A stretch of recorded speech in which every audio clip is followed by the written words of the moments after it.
Hello, the internet. Welcome back to the Waifus. I'm Sefhi, and finally, we have the tier list updated for the fifth lolly for Trony. All right, I also added Kilo because I'm gonna be honest, I completely forgot about Kilo. So we're gonna be talking a little bit more about Trony, where she's on the tier list, why she's there, and checking the other wikis to see where they are placing her. Once again, love this milk background. I've been waiting a year and a half to get the last copy, and finally I was able to. So let's jump directly here into the best website for gacha news and guides, aka lootanwaifus.com, and let's go into our tier list. Let's not spend too much time on the other stuff. Let's make this bigger so you guys can see. And there is no new changes in terms of positioning for all characters. Everything stays the same this month. Next month, as usual, we will go over, see what needs to be updated. For this month, the only two new things, of course, are going to be both Trony and Kilo. Kilo is debuting at tier 2 and Trony is debuting at T1.5.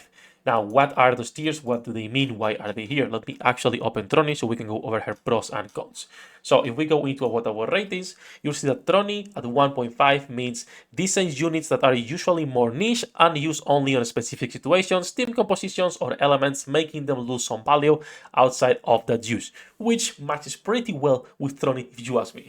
And then for Kilo, tier 2, situational units that in most cases can be ignored for PvE. Sadly, a lot of cool units in this tier. And when we talk about cool units, we can say without any doubt that Kilo is one of the coolest units in the game. I will be down to get more mechs. I'm just saying, I don't mind if they have a waifus inside or not, but I do like mechs. So that would be pretty nice if we get more units. I know a lot of people do not want to, so I'm not here to, create drama on that situation of waifu versus Robotusi. So T2 and T1.5, that's where we are placing them for now. I don't think it's going to be changing too much for Kilo and Trony. In fact, Kilo, if anything, she might just lose value over time if they do not release more units that can work around max HP. When it comes to Trony, we also need more units for distribute damage. Shift Up is always doing the same. They are like, oh, you like distribute damage? You have 2 units here. Now let's move into something else. Oh, you like shotgun teams? Yeah, you have 3 units here. Let's move into something else.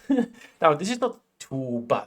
It's bad at the moment of release because they release made Privacy, Tove, and Leona, but they don't finish that team composition or building supports around shotguns. But over time, hopefully they keep releasing those type of units, which should be pretty good for everything they've been doing. Stacked buff, shotguns, the max HP teams, distribute damage, etc, etc, etc. So that's the only change, the only addition for now. Trony 1.5, Kilo T2. If we go into Kilo herself to check the pros and cons, well, first of all, 14147 for the priority, resilience for the cube. Again, the review, we made a video yesterday. You want to go check it out. It's there. There's the full review. You can also go into the website directly if you prefer to read.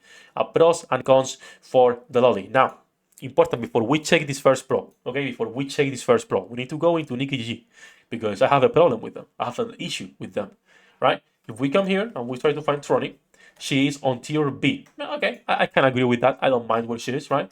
But if we go into her review, where do you have the review? Here. If we go into her review, there is a big problem that needs to be addressed. Weaknesses, fit. Now, I understand Balkin has bad taste. Balkin, if you see this, you have shit taste. I'm just saying, brother. I'm just saying, fit is always good. In fact, don't listen to anybody else. Fit is a pro. What other pros do we have? Even with boss skills, having to attack with full charge, it's better to actually play manual for higher damage output. This can be a pro and a con because this means you have to manual her, so your other team members cannot be other snipers that you would usually manual as well, aka Macflo, Red Hood, Alice, etc.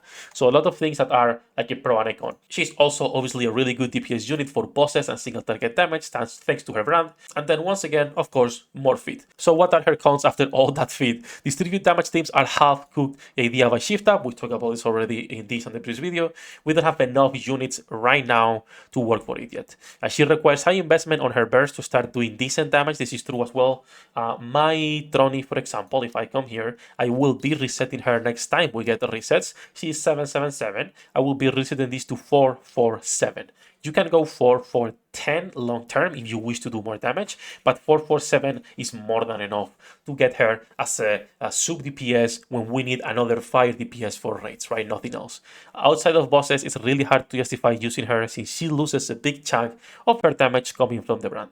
When we talk about skill 1, right, and the brand, you're losing most of that damage because you don't have enough time to ramp up the brand on any unit before they die, or at least on normal mobs. And then lastly, she needs fast reload team compositions to shine, and most of those units already have set teams for raids. When we talk about reload teams, now we have Crown, the new unit. Crown is not going to be on a team with Trony, at least not for now. When we talk about other reload units, it's going to be Privacy, which is on a Summer Annie's team as well. And then the only other option that could be a spare for a team for Trony is actually Admi. So those are like the only 3 units that you have for them. And it's like, yeah, you're not going to be paying them, or you're not going to be investing in Admi. It's not really worth it. And then normal Privacy and Crown have already teams that are set in stone, right? We're not touching those. So those are the pros and the cons for our girl and why she is starting at T1.5. I think it's a good rating for her. She is, again, a good DPS, decent DPS, nothing out of the box or out of the ordinary, right? So pretty good.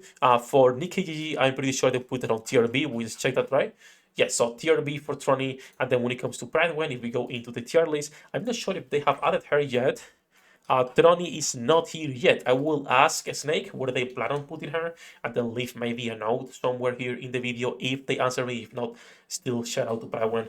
Love them, love NikkeiGG, but still the best website is lootandwaifus.com. Alright, don't get things mixed. Don't get things mixed. But that's gonna be it for this video. A shorter one, just to talk about the tier list and where Trony is placed right now. Let me know what you think about the tier list, any possible changes you think that they should be done. As usual, we go back and test everything you guys say to make sure it makes sense or not. So, all that jumping aside, that's gonna be it for this one. We're gonna be live later. Come and say hello. Good luck with your pull the interrates, and see you in the next one. 役立たずは楽園から追放するのみ。ブランとノワールのショータイムです。天地万物を切るとはこういうことだ。